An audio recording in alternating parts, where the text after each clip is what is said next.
அனைவருக்கும் வணக்கம். ஒவ்வொரு ஆண்டும் கலை திருவிழா என்கின்ற பெயரில் மாணவ செல்வங்களுடைய திறமையை கண்டறிய வேண்டும், அதன் மூலம் அவங்களுக்கு நாம் ஊக்கப்படுத்த வேண்டும்.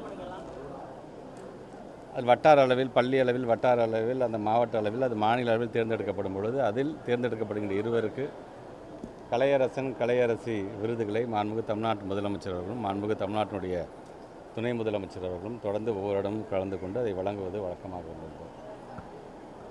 தமிழ்நாட்டுடைய முதலமைச்சர் சொன்னார், ஒவ்வொரு ஆண்டும் அவர் வெற்றி பெற்று அடுத்தடுத்த கட்டத்துக்கு செல்லுகிறார்கள்.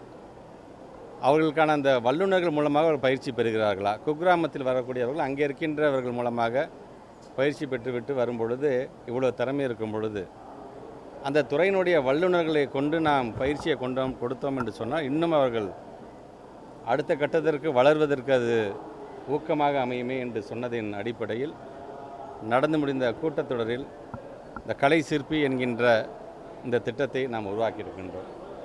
ஏறத்தாழ இதற்காக ஒரு 70 லட்சம் ரூபாய் ஒதுக்கீடு செய்யப்பட்டு ஒவ்வொரு கலையில் இருக்கின்ற ஒவ்வொரு வல்லுநர்களையும் அழைத்து வந்து இந்த 3 ஆண்டுகளில் மாநில அளவில் தேர்ந்தெடுக்கப்பட்டிருக்கின்ற, தேர்வு செய்யப்பட்டிருக்கின்ற, வெற்றி பெற்றிருக்கின்ற மாணவ செல்வங்கள் ஒவ்வொரு பேட்சாக அந்த கலையின் சார்ந்து எந்தெந்த கலையோட வல்லுநர்கள் இருக்கிறார்கள் உடனடியாக அவர் மூலமாக இது போன்ற பயிற்சிகள் ஒரு இடத்துல தங்க வச்சு ஏறகாத 16ஆம் தேதி ஆரம்பித்து இன்றைக்கி நிறைவு விழாவாக இன்றைக்கு இந்த 21ஆம் தேதி வரைக்கும் பிள்ளைகள் தங்கியிருந்து ஓவியத்தில் யாரெல்லாம் செலக்ட் ஆனாங்களோ அந்த ஓவியம் சார்ந்திருக்கின்ற ஒரு ஆர்ட் டீச்சர் மூலமாக அந்த பிள்ளைகளுக்கு நாங்கள் புதிதாக அந்த பயிற்சியை வழங்கியிருக்கின்றோம். அந்த பிள்ளைங்க சொல்லும்பொழுது நாங்கள் வரைஞ்சி செலக்ட் ஆகிறதுக்கும் இங்கே ஆசிரியர்கள் சொல்லித்தரதுக்குமே நிறைய வித்தியாசம். ஒவ்வொரு பேக்ரவுண்ட்லேருந்து வந்த பிள்ளைகள். ஸோ அந்த திறமைகளை கண்டறிகின்ற அந்த பணி இந்த 6 நாட்களாக இங்கே தங்கியிருந்து இந்த பணியெல்லாம் அந்த பிள்ளைங்க இன்றைக்கி வந்து பெற்றிருக்கிறது, பயிற்சியை பெற்றிருக்கிறார்கள். ஆக அந்த வல்லுநர்களுக்கும் என்னுடைய நன்றிகளை தெரிவிச்சிட்டேன். குறிப்பாக மாணவ செல்வங்களுடைய திறமையை கண்டறிகின்ற அந்த பணியில் உங்களுக்கே தெரியும், நம்முடைய தமிழ்நாட்டு முதலமைச்சர் எந்த அளவுக்கு இந்த ஊக்கம் வழங்கக்கூடியவர் என்று உங்களுக்கே தெரியும்.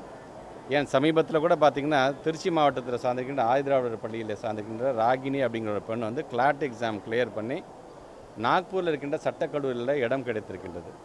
அந்த குழந்தை ரோட்டில் நின்று வரவேற்கிறதுக்காக நிற்கும் பொழுது அந்த பக்கம் போன தமிழ்நாட்டு முதலமைச்சர் கீழே இறங்கி அந்த பிள்ளைக்கு வாழ்த்து மட்டுமல்ல, பல்வேறு சீர்திருத்தங்களை சமூக நீதி சார்ந்திருக்கின்ற சமுதாய வளர்ச்சிக்கான பல்வேறு திட்டங்களுக்கு எந்த பேனாவால் கையெழுத்து போட்டாரோ அந்த பேனாவே அந்த பிள்ளைக்கு ஒரு பரிசாக வழங்கியிருக்கார் என்பதை எங்கள் துறைக்கு ஒரு மிகப்பெரிய ஒரு ஊக்கம் அது.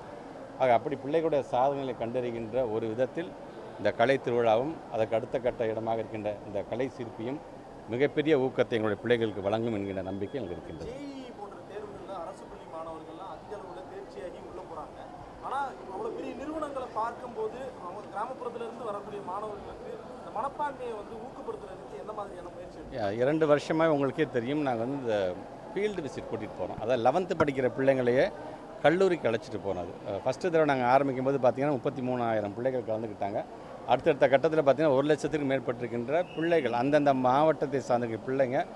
கல்லூரினா என்ன, ஸ்கூல்லே இருக்கிறீங்க, 11th படிக்கும்போதே கல்லூரி விசிட் ஒன்று நேரம் நிறைய கூட்டிகிட்டு போய் அந்த கலை விசிட் மூலமாக கல்லூரியில் இருக்கின்ற லேப் எப்படி இருக்குது, இங்கே இருக்கின்ற கிளாஸ் ரூம்ஸ் எப்படி இருக்குது, நீங்கள் அங்கே டீச்சர்னு கூப்பிடுவீங்க, இவங்களை நீங்கள் ப்ரொஃபஸர்னு கூப்பிடுவீங்க, இங்கே தனியாக ஒரு ஹெச்ஓடி உங்களுக்கு தனியாக இருப்பார், இங்கே இருக்கின்ற கிரவுண்ட் ஃபெசிலிட்டிஸ்லாம் எப்படி இருக்குது, இப்படி ஒரு கல்லூரிக்கு நாங்கள் அழைத்து போவதை நாங்கள் வழக்கமாக வைத்தோம். ஒவ்வொரு வருடமும் அதை நாங்கள் செஞ்சுட்ருக்கோம். நாங்கள் அது செய்வதற்கு காரணம் வெறுமனே வந்து வேடிக்கை பார்த்துட்டு போகிறது மட்டும் இல்லை, எப்படியாச்சும் நம்ம இந்த கல்லூரியில் சேர்ந்துடணும் அப்படிங்கிற ஒரு மனப்பான்மை விதைக்கின்ற விதமாகத்தான் அந்த திட்டத்தையும் ஒவ்வொரு ஆண்டும் நாங்கள் செயல்படுத்தி கொண்டிருக்கின்றோம்.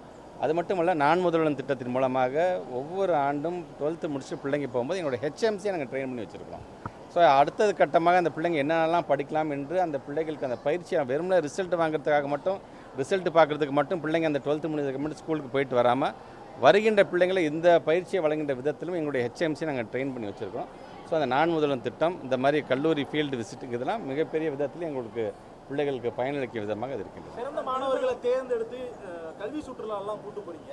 தொல்லியல் சார்புடைய கீழடி மாதிரி இடங்களுக்கு எல்லா மாணவர்களையும் கூட்டு போகிற மாதிரியான திட்டங்கள் ஏற்கனவே சட்டமன்றத்தில் பேசும்போது சொல்லியிருக்கேன். ஒவ்வொரு ஆண்டும் பார்த்திங்கன்னா ஒரு 1000 டீச்சர்ஸை ஆர்கியாலஜிக்கல் ரிலேட்டாக ட்ரைனிங் கொடுக்குற அந்த பணியை நாங்கள் செஞ்சிட்ருக்கோம்.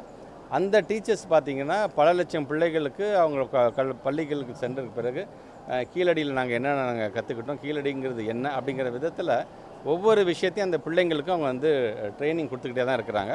நீங்கள் சொல்கிறது நல்ல விஷயம். அது கண்டிப்பாக நம்முடைய மாணவ செல்வங்கள் ஒரு டூர் மாதிரி அழைச்சிட்டு போகும் பொழுது நம்மளுடைய மாநிலத்தில் இருக்கின்ற இது போன்ற அகலாராய்ச்சி எங்கெல்லாம் நடைபெற்று கொண்டிருக்கின்றோ அங்கேயும் பிள்ளைகளை கண்டிப்பாக அழைத்து போவோம். முதற்கட்டமாக நம்முடைய பத்திரிகை ஊடகத்துறை நம்ம சொன்னது போல் கீழடியிலிருந்து நாங்கள் தொடங்குவோம்.